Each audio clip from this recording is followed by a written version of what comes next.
Good morning, YouTube. I'm here at Kessler Park this morning. It's a beautiful morning. Nice view here from this cliff. So I am working on getting like some kind of a microphone so that I can take better videos. I'll probably do that today later. But for now, just gonna do it the way I've always been doing it.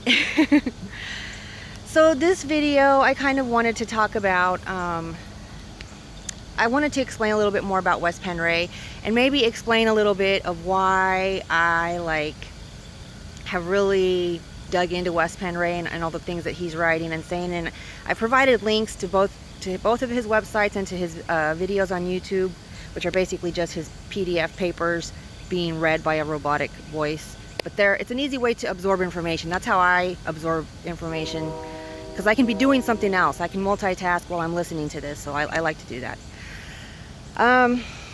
So I kind of wanted to explain a little bit about myself.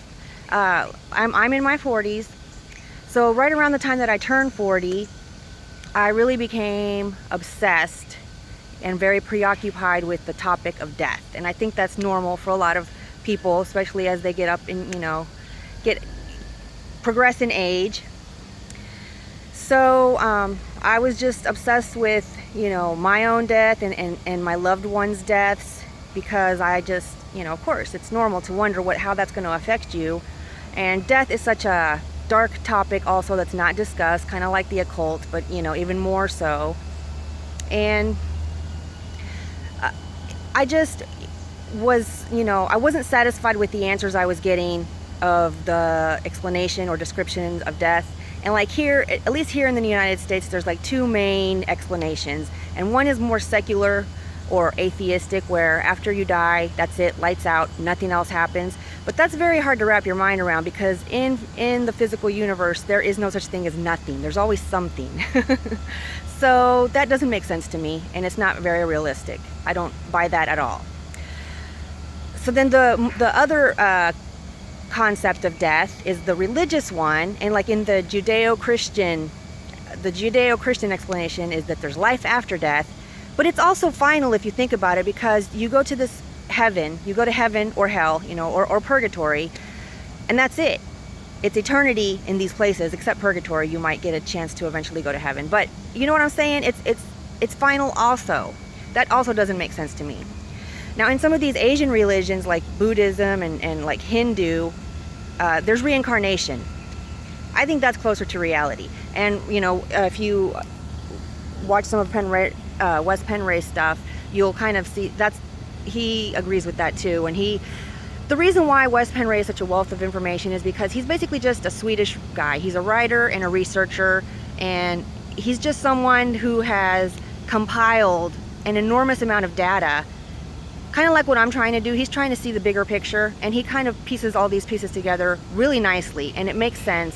And that's why I'm really pushing, I'm really promoting his stuff, and I'm hoping that everybody has at least taken a chance to just take a look at it, or listen to one of his papers being read aloud, and tell me your thoughts on it. I just don't buy this explanation that we're getting of reality in general, that's coming from all these voices of authority, from the media, from educational institutions, from scientific institutions, from politicians.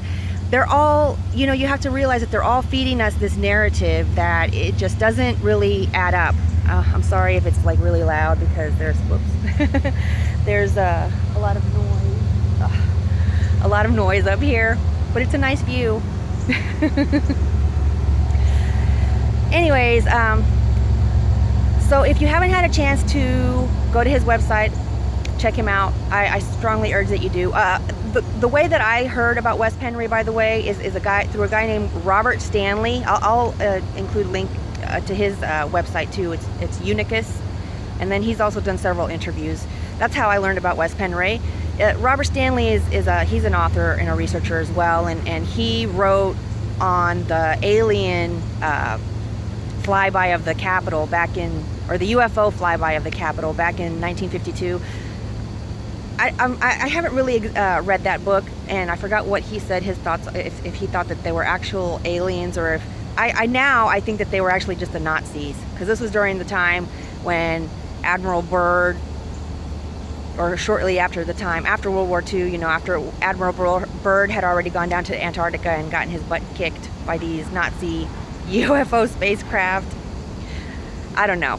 I mean, maybe we'll never know. But all this is to say that these are alternative sources, non-conventional sources. They're not peer-reviewed. It's not like academic stuff, but it is very interesting, and it draws from lots of other sources.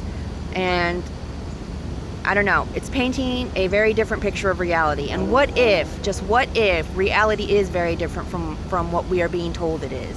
I mean, we're being told that reality is a certain way and things happen a certain way, and that's just the you know, accepted belief. And you just have to wonder, and you have to question. You have to question and ask yourself, is that real? Is that really what's going on? And why, you know, are so many things being hidden? So I hope everybody takes a chance to look at those resources, those sources. And I'm going to end my video here today so I can finish my walk. Thanks for everyone who has liked and subscribed and continues to hang in there with me. And I will keep doing research and keep posting videos. Bye.